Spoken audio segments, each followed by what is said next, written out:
നേരത്തെയൊക്കെ തലയിൽ കൂടി ഇങ്ങനെ ഒന്ന് കൈ ഓടിക്കുമ്പോൾ തന്നെ 10-20 മുടിയായിരുന്നു വന്നുകൊണ്ടിരുന്നത്. എന്നാൽ ഈ കാര്യങ്ങൾ ശ്രദ്ധിക്കാൻ തുടങ്ങിയപ്പോൾ not even a single hair is coming off now. എന്തൊക്കെയാണെന്ന് ഞാൻ പറഞ്ഞുതരാം. ഫസ്റ്റ് തിങ്, എല്ലാ ദിവസവും തല നനച്ച് കുളിക്കുക. നമ്മൾക്കായിട്ട് നമ്മുടെ ബോഡി കുറേ നാച്ചുറൽ ഓയിൽസ് പ്രൊഡ്യൂസ് ചെയ്യുന്നുണ്ട്. അതെല്ലാം നമ്മുടെ തലയിലും ഉണ്ട് കേട്ടോ. അപ്പോൾ എല്ലാ ദിവസവും രാവിലെ വൈകുന്നേരം വെച്ച് ഇതങ്ങ് കഴുകി കളയുവാണെങ്കിൽ കയ്യിൽ നിന്ന് പോകും. So please don't wash your head daily. 2-3 ദിവസം കൂടുമ്പോൾ കഴുകുക. അങ്ങനെയാണ് ഞാൻ ചെയ്യാറ്. സെക്കൻഡ് തിങ്, കണ്ണിൽ കാണുന്ന ചാത്തൻ ഷാമ്പൂസ് ഒന്നും വാങ്ങിച്ച് തലയിൽ തേക്കാതിരിക്കും.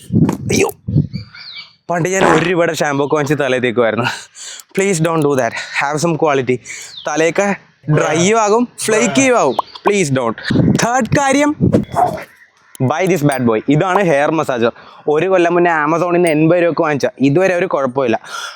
അപ്പം 3-ാമത്തെ ദിവസം തല നനച്ച് കുളിക്കുമ്പോഴേക്കും കുറച്ച് എണ്ണയൊക്കെ ഇട്ട് മസാജ് ചെയ്ത ശേഷം ഒരു നല്ല ഷാമ്പൂ ഒക്കെ ഇട്ട് തേച്ചങ്ങ് കുളിക്കാം. ഓക്കെ, ആൻഡ് കുളിച്ച് കഴിയുമ്പോഴേക്കും തലയപ്പോൾ ഹൈ എന്ന് തല ചിലപ്പോൾ ഡ്രൈ ആവാൻ ചാൻസ് ഉണ്ട്. സോ കുറച്ച് കുറച്ച് വെളിച്ചെണ്ണയൊക്കെ ഇട്ട് ലൂബ്രിക്കേറ്റിലല്ലോ മോയ്സ്ചറൈസ് ചെയ്ത ശേഷം ഓക്കെ അടുത്ത വീഡിയോയിൽ കാണാം. Okay, by.